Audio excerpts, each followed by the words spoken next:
It was not a good day for Tanya. Neither, in fact, did this week. And frankly, her whole life after 17 years. It would seem that what else is there to be happy about? She is 26, a free girl, not a supermodel, but quite pleasant looking, with her own apartment, at a good job, where she gets a good salary, and the bosses are looking at her candidacy for promotion. Now she is on vacation, walking in a park in some unfamiliar neighborhood, wondering how to spend tonight, where to go to have fun. And yet, a bad day, a bad mood. Why would that be? Perhaps to understand why this pretty girl, who has everything she needs to be happy, is sad, you need to see her life from the beginning. Well, not exactly from the beginning. Until she was 17, until her senior year of high school, she was just an ordinary girl, studying, playing sports, going hiking, having easy flings that ended in innocent kisses at best. And then there was prom. A beautiful pink airy dress, a fun disco, dancing, a walk along the sea, meeting the dawn. No, she did not have a fatal affair with undesirable consequences. Everything was much more prosaic and gloomy. The weather that June had been uneven, the summer heat alternating with very chilly nights. Of course, her mother gave her a warm jacket, but youth is lighthearted, and when your soul is bursting with joy, when you are having fun and making noise, when after a hot dance you run out into the street and then walk under the sea breeze, and when you get tired, you sit down on the concrete parapet and a warm jacket carefully given by your loving mother is left lying on some chair. In general, Tanya got very sick. A severe cold, kidney complications, powerful antibiotics. Tanya was cured. But a terrible verdict was given. She could not have children. She did not immediately realize the gravity of this diagnosis, went to college, successfully graduated, found a job. Already in her third year, her diagnosis made itself felt. Her classmate Leosha, a very nice guy, at first just took her to the movies and cafes. They had fun in some companies. Then something happened between them that often happens between young guys and girls, and Leosha became her first man. At the same time, he was very serious and began to talk about marriage. Tanya was floundering, not knowing what to do, to confess to her lover that she could not have children or hope for the wind and get married, hoping for a miracle. Everything resolved itself. One day Leosha asked why Tanya did not take care of birth control, did not observe the appointed days, did not use any means. Then she cried and confessed everything. At first nothing changed in their relationship. They still met, loved each other, but gradually Tanya began to notice changes in her beloved. He became thoughtful, absent-minded, often irritable. Some time passed, and they had a serious conversation. As it turned out, he admitted to her mother that Tanya could not have children. Had she ever had an abortion before? With a squeamish pucker on her lips, she asked my mother directly. No, I was her first. Alexei blushed. It's just that she suffered from an illness, strong medications. Okay, I will not accuse her, but I'll tell you right away. A family without children is not a family. You need children, my father, and I need grandchildren. Whatever you want, but we're traditional people. We've lived a normal family ourselves, and we want a normal, healthy marriage for you. We can take a rejected child, said Lesha uncertainly. We don't know what genes, other people's blood. No, son, I'll tell you right away, honestly and frankly. We are against this marriage, against a family without children, and certainly against someone else's child. Tanya may be a nice girl, but I won't let my family be destroyed for her sake. If you don't care what we think, take her with you, go wherever you want, and build your hopeless happiness there. I've given you my opinion in common with Daddy. Anyway, Tanya and Leosha's engagement soon came to naught. You can't say that the girl suffered without measure, killed herself, and poured bitter tears on her pillow at night. Of course, it was painful and bitter, but she understood once and for all a simple truth. An ordinary marriage was out of reach for her. It was necessary to build her life on this calculation, and not to suffer in vain. And so she lived. She moved into her grandmother's apartment, which her parents had taken away, and started earning good money. She had easy affairs which ended up in nothing. Cafe, a joint vacation, romance. As soon as difficulties began, or hints of a serious relationship, Tanya immediately cut off the ends and returned to his familiar shell. A promotion was waiting for her at work. She fit all the parameters, but the bosses were hesitant. Not so much a young girl, unmarried. She was about to get married and go on maternity leave. Sometimes Tanya wanted to come to her boss's office and lay her diagnosis on his desk to resolve all doubts. But of course, these creaks remained in her head at the level of thoughts. She took another vacation in the off-season. In early spring, went nowhere, wandering around town, occasionally visiting some clubs, rolling over a new thought that had recently arisen. Take a child from an orphanage and raise it herself. But then I would have to say goodbye to the idea of a promotion and, in general, to normal earnings. Take an older child. But this is an established personality with its own character, and who knows what kind. And if she could find a common language with an infant, the children over 5 years caused her panic aversion. She did not know how to talk to them, what to play, what to discuss. With horror, she remembered how urgently she had to fill in for her friend for half a day and stay with her 6-year-old son. The boy was not the kind of guy who sticks to his smartphone and spends his time enthusiastically snapping monsters or watching videos. Artyomka was fidgeting, running around the apartment, demanding constant attention, asking a lot of stupid, from her point of view, questions.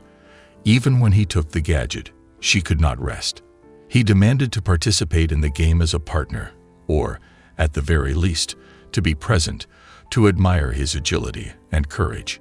Demanded food to his liking, completely ignoring the oatmeal his mother told him to cook. In general, Tanya then spent the whole weekend in the silence of her apartment, turning off the internet, phone, and doorbell. And today she wandered into the park on the other side of town, where no one familiar could be, enjoyed the solitude, though with a very bitter taste. The calm silence of the park alleys was broken by some restless noise, shouting, crying. Tatiana grumbled. It was so nice, so peaceful, and now it's not. The alley led directly to the place of conflict. No side paths were provided. Turn back. Silly, cowardly, or something. I had to go straight ahead. Just try to avoid the source of the disturbance. There was a boy about 8 years old, decently dressed, clean, not ragged, standing on the path. He braced himself as best he could, but traitorous tears occasionally burst from his eyes. The adults crowded around him were making loud noises and shouting, and some younger girl was crying, just frightened by what was happening. Tanya stepped closer, intending to bypass the noisy group and follow on. Nothing terrible had happened.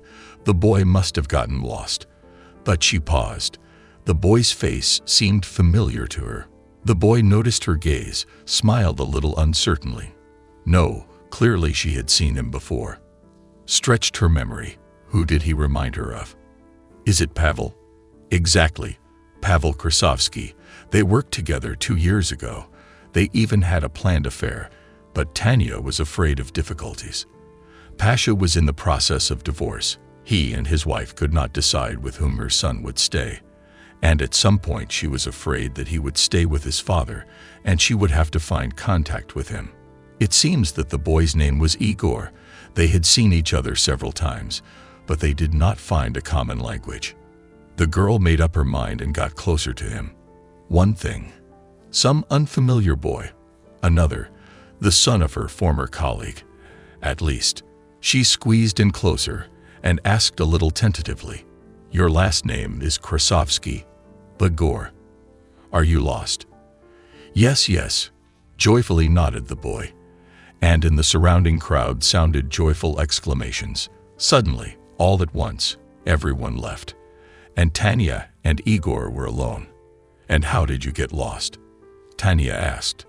"My mother and I were walking, but she had to run away urgently on business, began to confuse the little man. She put me on the bench, bought ice cream, and told me to wait. And I was playing, and my phone ran out of juice. And I can't call her, the boy sobbed again. And you can't remember by heart, so you can dial from mine. No, I don't remember phones. Why? That's why, just for occasions like this, said the girl admonishingly. Listen, she suddenly had a thought. She must have somewhere in her phone a list of contacts of employees. There may be a phone number, Paul. Now try to find your daddy's number. I worked with him once. She rushed to search for contacts, and indeed found the number, Pasha Logistics Department. Just so he did not change it. Worried, she dialed the numbers. Hello. The voice is surprised. Obviously, the number came up with the name. I'm listening. Pasha, is that you? Hello, this is Tanya Nikonova.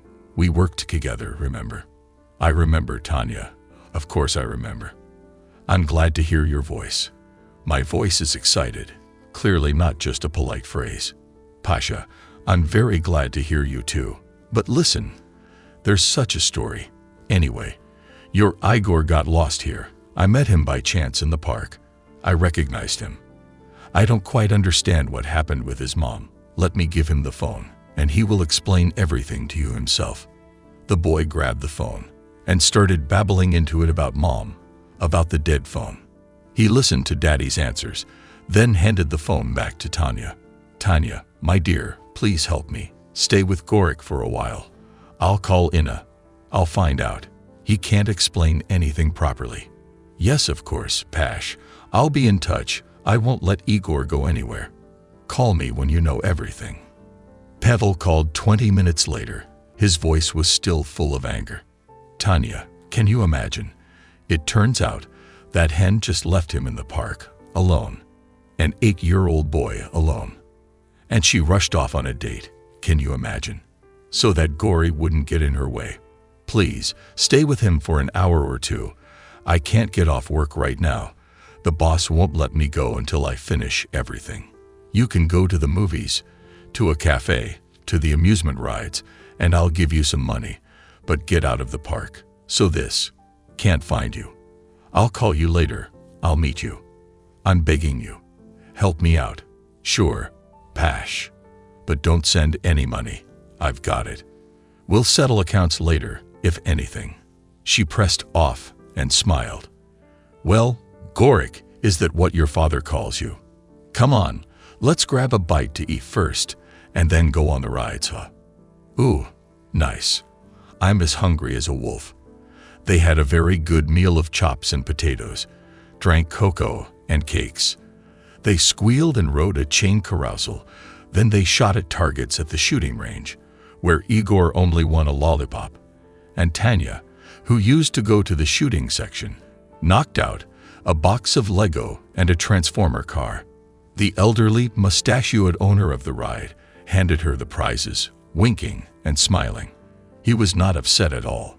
The observers, who noisily greeted Tanya's successes, lined up to shoot, which provided him with a good income.